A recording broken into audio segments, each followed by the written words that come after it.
Hello everybody and welcome to the latest episode of the UCFB Insight series. I'm Mark Clement and I confess I am addicted to hearing people's life stories. I've done it for the last 20 years on BBC Radio 5 Live. I've done it for well over a decade on various BBC One football programs. I've done it up and down the country hosting events like UCFB's Future Leaders Graduate Conference on an annual basis, and indeed across the world now, having launched the Global Summits in Melbourne in early 2020. There is nothing quite like sitting down with somebody that's reached the top of their profession and asking them, why did you do that? How did you do that? How did you get yourself out of that situation? And that's what this series is all about, drawing on guests from the world of football and sport, like the current LMA Manager of the Year, Chris Wilder.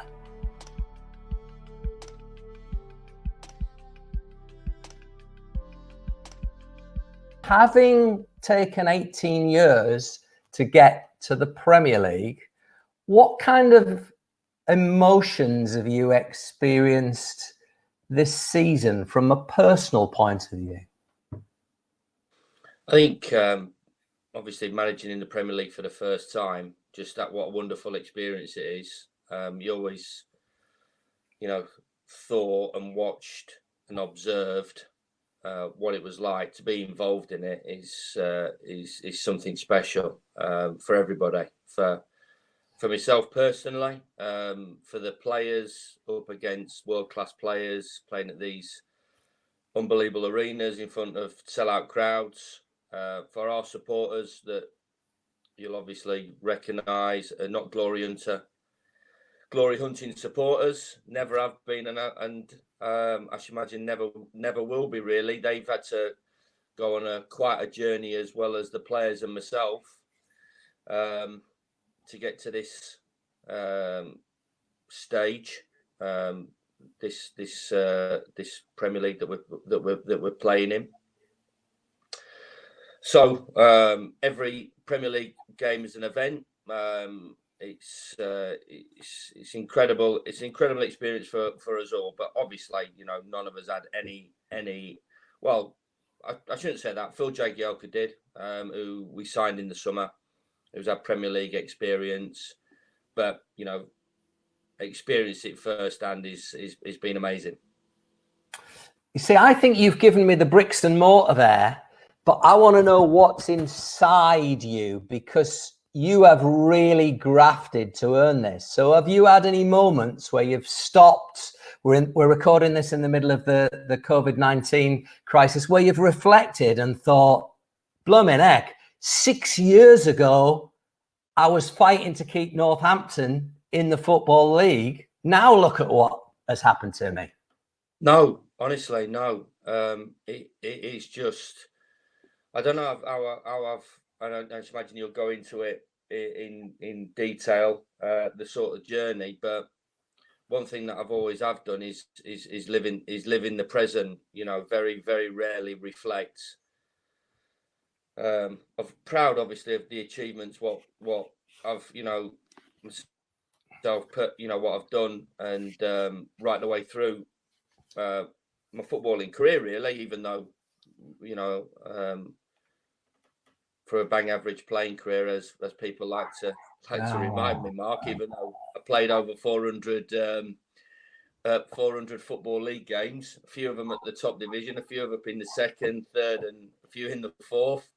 Like to have played a few more at the top division, but I'm proud of everything that I've achieved. But I think the biggest thing is that I do live in the present. So it's really because of the schedule and because of how the Premier League works, how intense it is in every way, and how you have got to be on it every single day with your players, with your analysis, with your preparation, with your conditioning, with the media work. You've got to be at it, on it every day.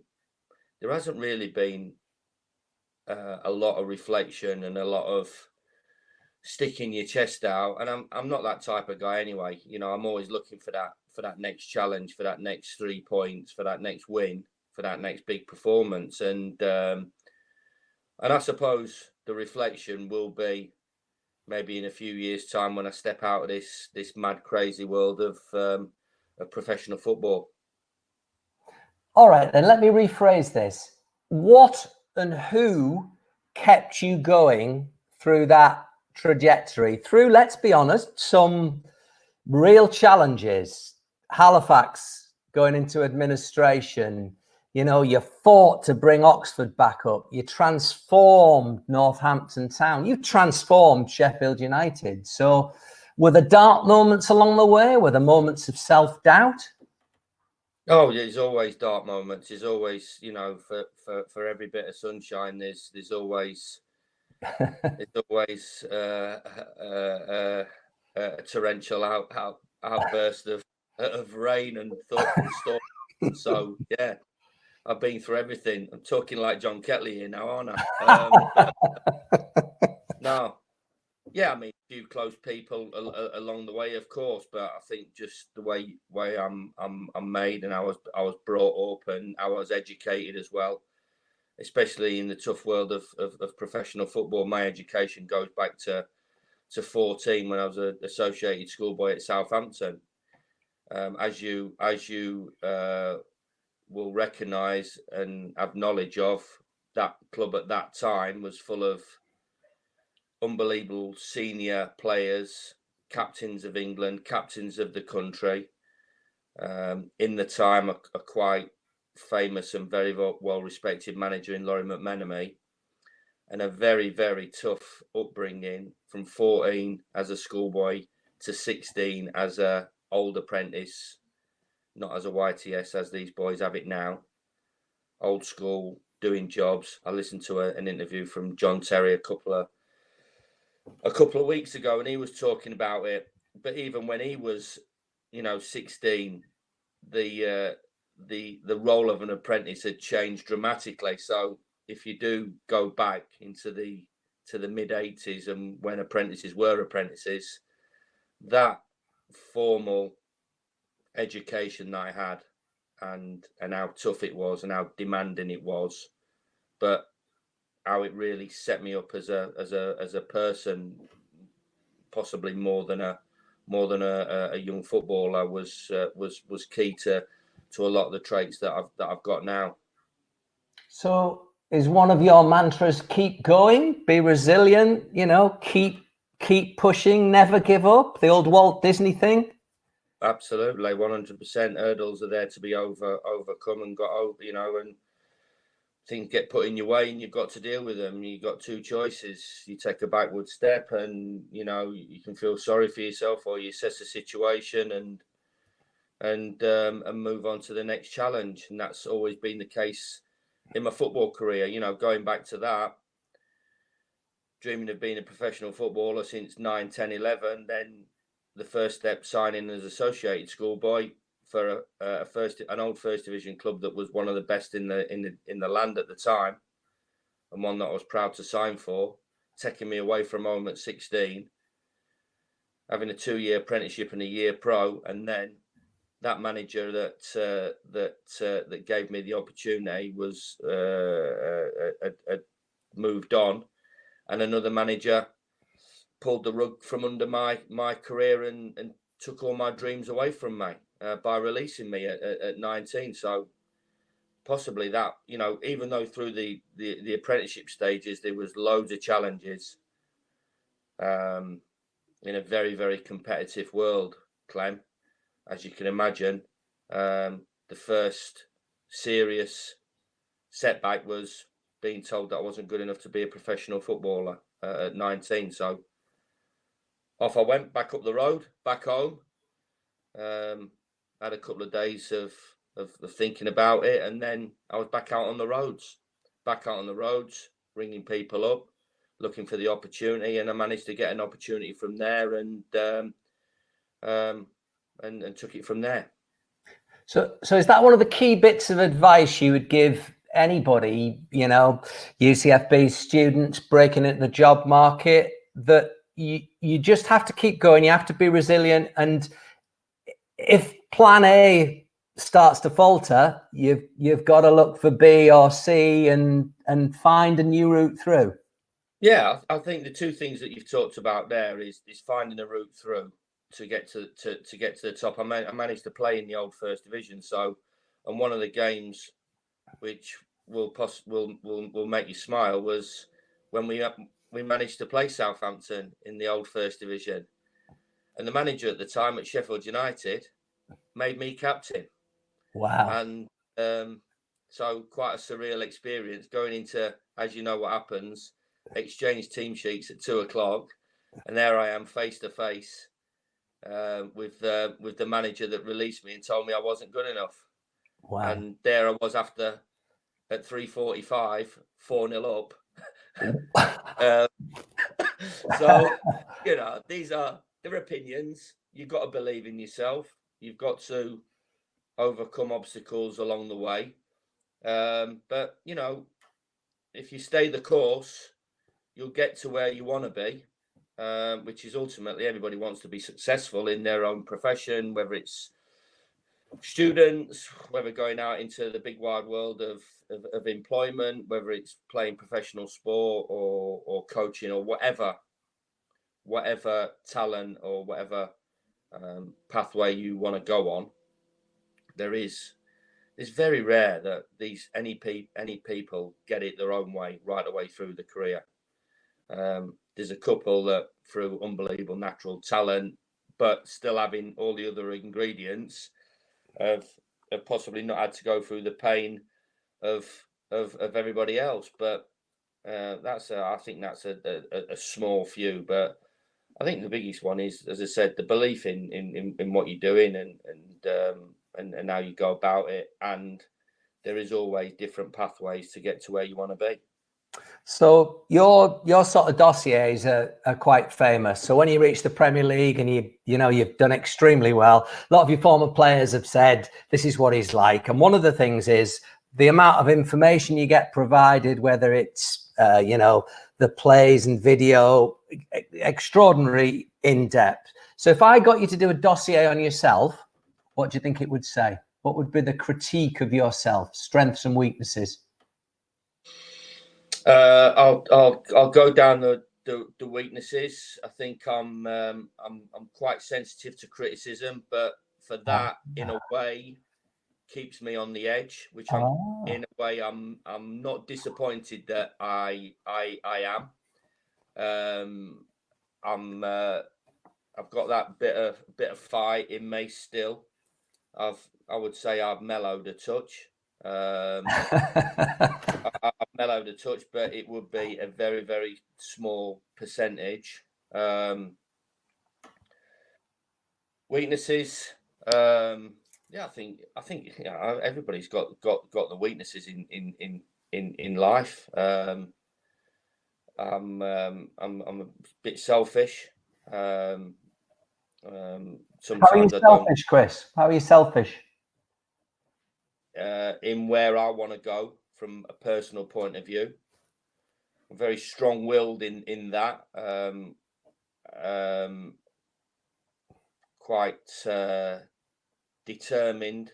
I think a lot of these things, whether people talk about the strengths or the weaknesses, I think, if I talk about some of the bits and pieces where I think I'm strong in, some people might think that that's a weakness as well. So I think right the way through, it's quite difficult to, because one of the things that I do believe I'm quite a humble person, and I've not changed at all from how I am as a person, and I think going, sort of diverting really in terms of how I build football teams and staff around me. I think one of the biggest things is that I do insist or look for good people to be involved in the organisation, whether they're players or staff. And I think I'd like to think that I'm a good person as well, and have not really changed from what I was as a 16-year-old lad going into Southampton to what I am now, working at the level that I am. You did well, mate. I managed to get a couple of minutes on positives there, you see, because you're so humble. You just will. I was looking back. I met you for the first time. We didn't really intertwine when you were a player. 13th of November, 2004. Halifax beat Cambridge. Was it 3-1 in the FA Cup? FA Cup at the Shea. At the Shea, that's the day I first met you, and we've intertwined a lot over those years. But you do find it. I understand why, but you do find it difficult to put your positive traits out there, don't you? Which is great, except when I'm trying to pass lessons on to the next generation and say, "What is your mix?" And you make me life blooming difficult, mate. Sorry, mate. Do you want to have a quick blast of it then? I'll stick to what I am. I know. I think just being a good person is really key. You know, honesty in terms of how you interact with people. Yes, sometimes I'm a little bit of a bull in the china shop. I think sometimes, you know, I wish I'd took a step back, but and maybe thought about certain situations that I've had to deal with. But heart on the sleeve, approach, very down to earth, very grounded, very realistic as well. And I don't know whether that's because, and I do believe because of the upbringing that I did have in the early years, and the disappointments that I have suffered right the way through playing career, as well as obviously from being involved as a coach and a manager. So do you travel with a sense of, I'll not get too carried away because the rug might get pulled at some point? Absolutely, 100%. It's ridiculous. It is ridiculous, and you know, other people say, "Well, you're in a fantastic position. You know what you got to worry about." But you know, I suppose one of the negative aspects of myself is that, I do. I do worry. I do live on the edge. I do think that, you know, that anything can happen in this game. I think through past experiences, Mark, and I do believe that if you do think that you've cracked it, and you're there and you've landed, then I think there's always a shock around the corner. So really staying focused, staying in the moment, and that's obviously, you know, going back to your question regarding Premier League, and of course you do walk into grounds and go, wow, look at this stadium, look at, you know, we're playing at Tottenham, look at this is unbelievable. And somebody might mention to you, you know, 11 years ago, 12 years ago, you're walking into Farnborough away in the conference or something like that in front of about, you know, 890 people. So there's other people mention it, but I don't take it for granted. I don't take anything for granted. I certainly don't take my career and my future for granted. Yeah, and listen, I don't think there's any wrong or right. When nobody's saying, "Oh, you're wrong in your approach," I guess it's just knowing what your feelings of satisfaction are, where you get your buzz off it, because there has to be a point, I guess, at some point in life where we evaluate what we've achieved and go, "Well, do you know what? That makes me feel a little bit warm and cozy," if you know what I mean. Yeah, I mean, obviously, working in the Premier League, you know, from a financial point of view, is it better than what I was doing when I first started the journey? Of course it is. So the rewards, they're materialistic awards, but they don't really, you know, that gives me a little bit of comfort and a bit of stability for the family. I watched loads of interviews from sportsmen, and I watched an interview from Tony Bellew about how he believed always his next fight, he had to secure his family's future. He had to, you know, keep proving himself. And yeah, will there be a time there he comes and goes, that's enough? I should imagine so. And I should imagine there'll be a time where I might say, that's enough. I'm not so sure, you know, after dealing with the lockdown, that retirement is for me. And I think maybe the family might think that as well. So I should imagine I'll be going on in some capacity, but to be involved in the game is brilliant. But it is just that continual drive, and as I said, the materialistic stuff and the financial stability is comforting, but it's proving I deserve to be here. We deserve to be here as a club. My players deserve to be here on this stage. Keep driving forward. This is a situation, an opportunity. We're set for another season in the Premier League. We're a promoted team. Everybody will talk about it. 17th position is an unbelievable position. Norwich and Villa would swap positions with us in an absolute heartbeat, or would swap safety. So we've been safe. We're safe with 10 games to go. But for me, the message to the players and the feeling that I have inside is I want more. I want more out of this season. I want the next game to come as quickly as possible.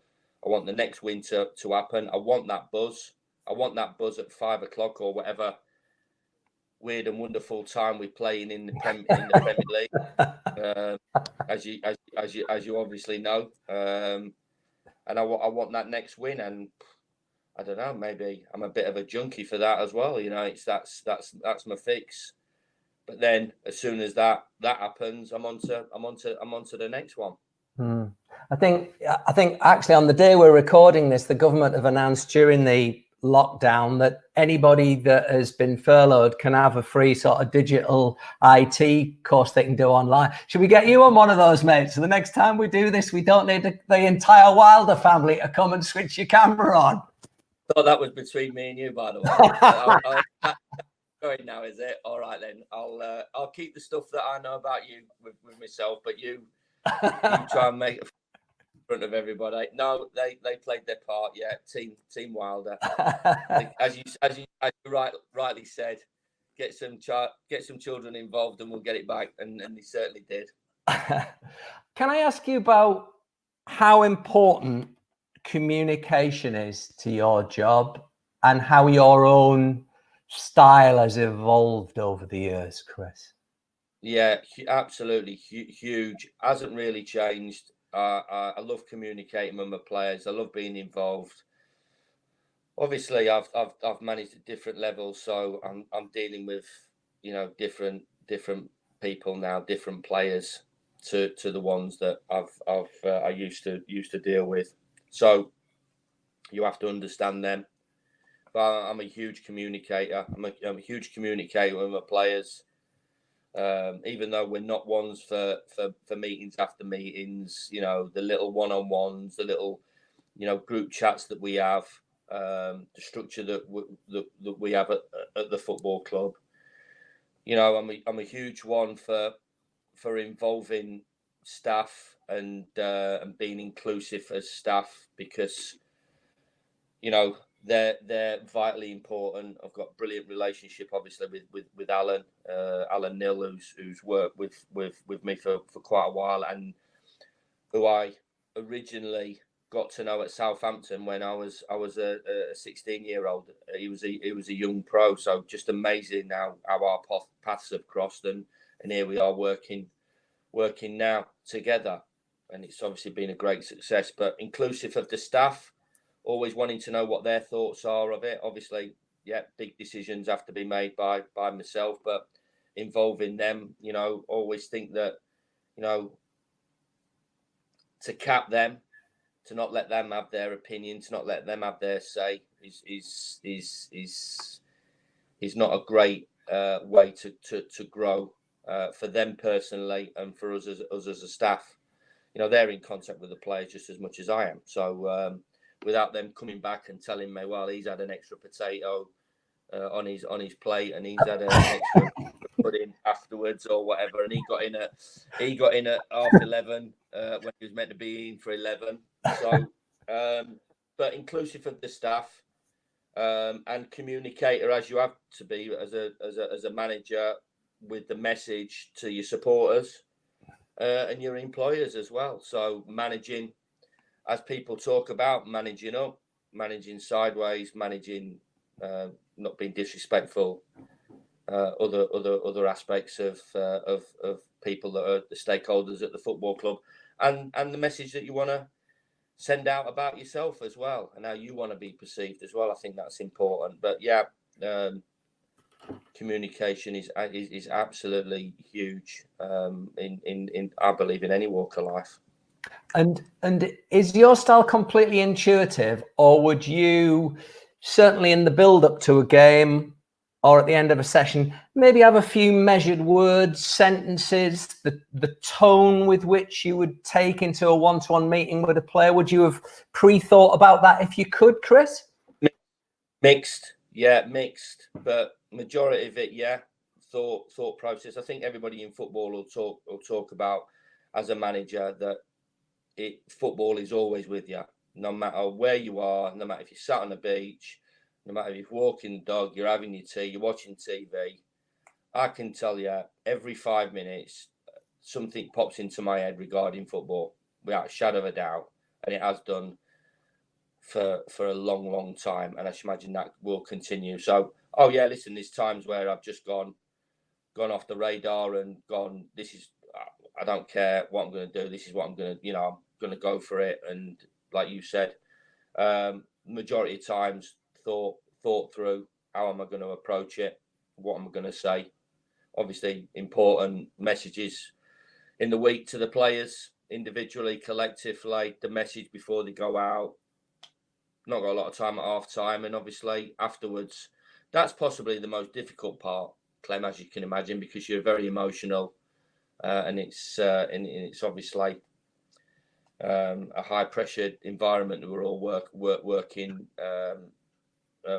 in, and there's been 2 or 3 times, I imagine quite a few times, where I've had to have a meeting with the players on a Monday morning to apologise to them, and maybe look for a few interviews through after the weekend and think, oh really, I'm not so sure, but still assessing and analysing yourself first before anything is obviously key as well. But yeah, measured messages to the players, but I should imagine they will say, and players that have been managed by me, that quite often things have come from left field, which they wasn't expecting, and maybe I wasn't expecting as well.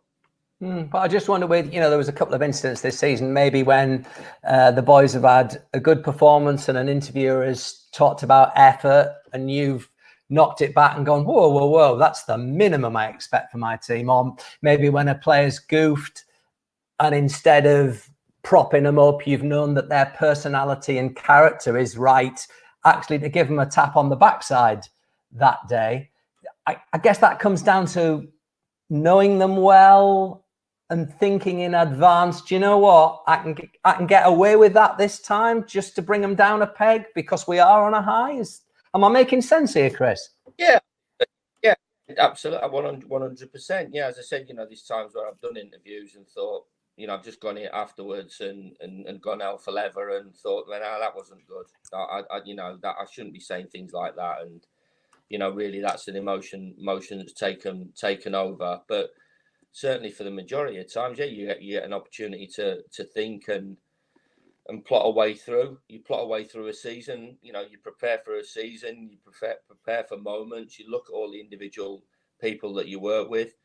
One of the things I've always said is that I know my players better than anybody, and I am the biggest supporter and fan of all these players. These are the ones that I've signed. These are the ones that I work with day in, day out. We don't always get it right, but, I know that the strengths and weaknesses of them in their personalities as well, and what works for one obviously might not work for the other. But I've always, it is a tough industry as well, and I've said it before. I said it in another interview. I went to watch Fenerbahce versus Galatasaray, which quite a lot of people might not know what that game's about.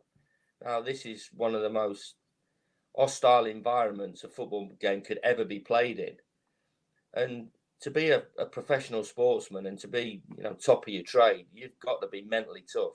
You've got to be able to handle certain situations. You've got to expect criticism. You've got to expect, criticism from individuals, criticism from media, criticism from supporters. Going into these tough environments, you've got to be strong when everything's getting chucked at you. So, you know, I am a little bit, I do sometimes wonder when people say, well, everybody needs an arm round the shoulder. I don't think everybody needs an arm round the shoulder, and I don't think everybody needs a cuddle all the time. But I think the biggest thing that I always talk about is that I am the biggest supporters of these players, and they're my players, and I'll try always get them to produce the best performances. One of the things that we talked about going into the Premier League is that the media coverage will be absolutely huge, off the scale, and they have got to be able to accept that. So, and if you don't want to accept that, really, you shouldn't be in the division or playing at this level. Thankfully, you know, it's the players have and gotten with the job in a fantastic fashion. There were a couple of what I call bet the bank moments, I think, in your career as well. Northampton hadn't paid the wages. There was the prospect of a takeover, and the incumbent owners were dragging their heels, and you decided strategically to call them out in a post-match interview. And ditto at Sheffield United, as you were on your way, there was an ownership tussle went on. Is there sometimes a moment where you have to go with it and back your conviction, no matter what the potential consequences could be, even if they are catastrophic for yourself, Chris? Yeah, through experience, I've bit the bullet a couple of times and not enjoyed it. Had to do it at Oxford, and I didn't enjoy it. And looking back, I shouldn't have done it. But through experience, you know, these are great experiences. But the majority of times, I've gone with the courage and a conviction, whether it's a move as a player or making a decision as a player and as a manager. But a couple of times I haven't, and you know, I'm not shout from the rooftops, but I think there's certain times where you've got to stick your chest out and say this is how it's going to be, and I can stick my head on that pillow at night, and I'm happy and content with what I've done. I'm not in the process of having a war with anybody. You know, I think you know, you have to be clever in this game. You have to pick and choose your fights. But one of the things that I did say, especially at Sheffield United, is that, and it's a saying, and you can read into it what you want to read into it. I'm going to walk through the front door, and then I'm going to walk out the front door. You know, when the time's right. You know, I'm not going to be a patsy for anybody. I'm going to do my job to the best of my ability. And I've got beliefs, and if I don't think this is right, I will say it. As I said, I'm not in the process of chucking employers under the bus, but you know, sometimes you choose your right moments, and like you said, you've got to stick your chest out and go for it. And I'm quite proud in terms of how I go about that. What a truly unique insight you have in having travelled through all those, well, certainly top 5 divisions. Were Alfreton in the 6th tier when you were there? I can't remember. It's so long ago, mate. Yeah, 8th, Northeast counties. Okay, yeah, right. I mean, I think we're talking, you know, Fleetwood territory for them. You know what they did. So, which is an unbelievable achievement. And Wimbledon, you know, it was. Yeah, I mean, it wasn't Parks football. But it wasn't close to conference. It was possibly Conference North. It was 2 or 3 off Conference North, which is, as I said, it'd be 7, 8 at least. So are there some things that you are doing now in the Premier League? I'm talking about coaching football things that were right back with you at the very start. A drill that you particularly like, a certain something you do from a set play.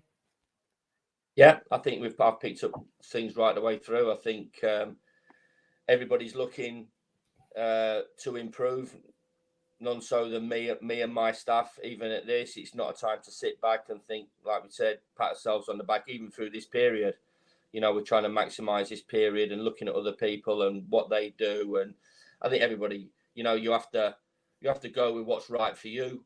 You know, there's certain things that you think that you've you've done that maybe other people don't do. But the majority, Clemmer, are ideas that have come with you, or ideas that have been nicked and stolen, and imitation. I think sometimes some person once said is the best form of flattery in it. But there's certain things from a physical point of view, and basic pillars that I want to see in my players, that I wanted to see back then, that I want him to see now in the Premier League, and I'm sure that will never change. You're kind of alluding to what I call the principle of the sponge, which I've shared with some UCFB students before, that everywhere you go is an opportunity to learn, Chris, to suck a little droplet up from here and another one from there, squeeze them out, and they become part of they're part of your core. Yeah, I don't think, I think it's, I'm not so sure that you have to be yourself, and you have to go with your beliefs. You want to, I don't mimic anybody and absolutely copy anybody right down to the last T, but I'm looking through the Amazon Man City stuff now, and I'm looking at that and going, does that work for us? No, I'm not sure that works for us.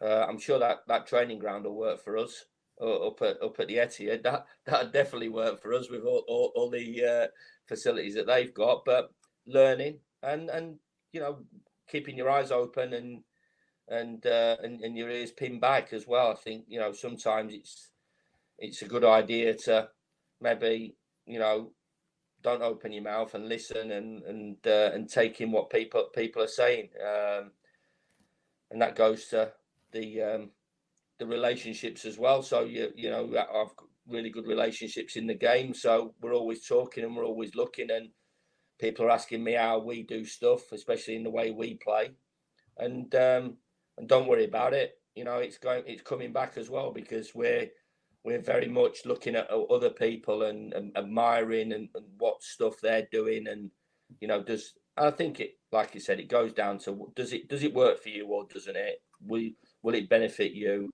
Is it a small gain for you? And if it is so, then we'll go with it. There was a lovely nugget in the current environment from Brian Cox, the scientist, the other day. I think I saw him on the Andrew Marr show, and he just talked about scientists are grounded in uncertainty, while the rest of us are going, oh gosh, we just need something we're used to. Scientists work the opposite way. So there's kind of lessons everywhere, Chris. Yeah, I mean, like you said, you're talking to somebody who's absolutely top of his field, isn't he? Who's who everybody would think everybody's got the answers. Nobody's, for us, nobody's ever got the perfect answer. The game's evolving. There's brilliant teachers, there's brilliant coaches, managers, players in this game, and it will always move forward, and it'll always keep improving, and obviously that is something that we're all desperately trying to keep moving forward, not sitting back and thinking, like we said at the start of the interview, I've cracked it, because it's a nasty habit of coming back and smacking you right around the back of the head. So we're always looking, and not always as well at our sport as well.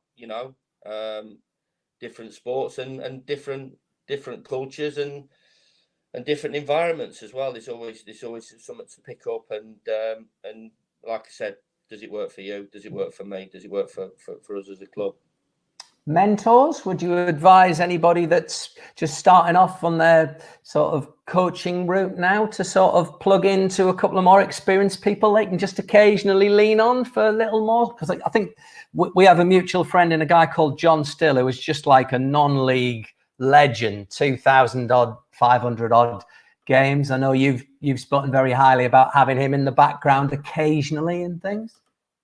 Yeah, going back to, you've always got to go your own way and what you feel is the right path and right direction, and be yourself and make those decisions, involving obviously people around you that work around you. But I've never been shy to ask an opinion how certain people have dealt with certain situations. From John, a guy I've got enormous amount of respect for. John's not managed at international level, not managing the Premier League. The majority of his work, as you know, Clem, he's managed, you know, the bottom end of the Football League and even out of the Football League. But that still, for me, now wouldn't put me off speaking to him.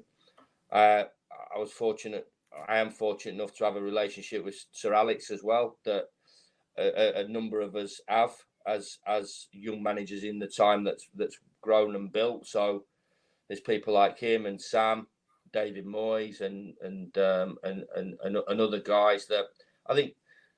The good thing about the sort of industry as well, it is so cutthroat, and everybody's after the same result on a Saturday afternoon, and everybody wants to be successful and needs to be successful and wants to survive. But you do have this understanding between each other how difficult the job is, and there's so much goodwill amongst people as well. Sean Dyche is another one that I lean on heavily, especially this season, going into our first season in the Premier League. You know, what was his experiences like? You know, how can he help? And he was, you know, you're looking at it and thinking, well, if Sheffield United go down, that's another one down that we don't have to be worried about. But he was open and upfront, and I think that just goes through, you know, the good people that are in the game, and now they will help you out. So, but right the way through, and yeah, I would. As I said, I wouldn't copy. I wouldn't be dictated by anybody. But sometimes, yeah, you come away from a conversation and go, yeah, I understand that, but it still is not right for me. Or yeah, that's made the situation a little bit clearer. Chris, it's been absolutely fascinating, and you know, I love these things, as I explained right at the top of this, and you've just given little bits of you that I've not heard you do before. But I've got to ask you, if there's somebody setting off on their coaching career now, or we could apply this actually to the wider world of career full stop, what would your sort of 3 key bits of advice be? Yeah, listen and look. Be open-minded. Be open-minded in your learning. Have a belief and a desire in yourself as well. Work ethic is huge. Nothing's going to be given to you. I don't believe anything's going to be given to you. You're going to have to earn the right to get to where you want to be, by putting everything in it and be committed to it.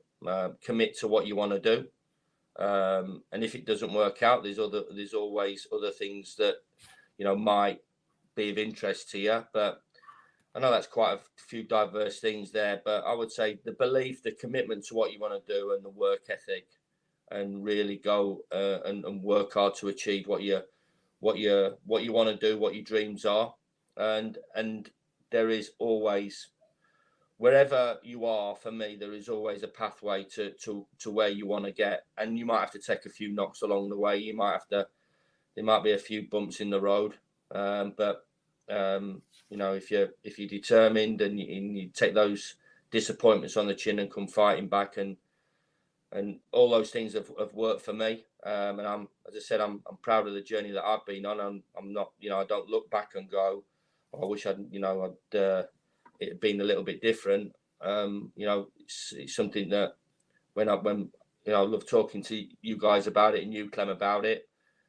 I'm not at all embarrassed about where I started, and I'm delighted where I'm at the moment, and hopefully, you know, best of luck to everybody who's starting out on the careers, whatever career they're in, whether it's sports career, coaching career, or any career they want to pursue, and go for it. Yeah, go for it. Thanks to Chris Wilder, and thanks to you for watching. I'm Mark Clement. Join us again soon for the next episode of our UCFB Insight series.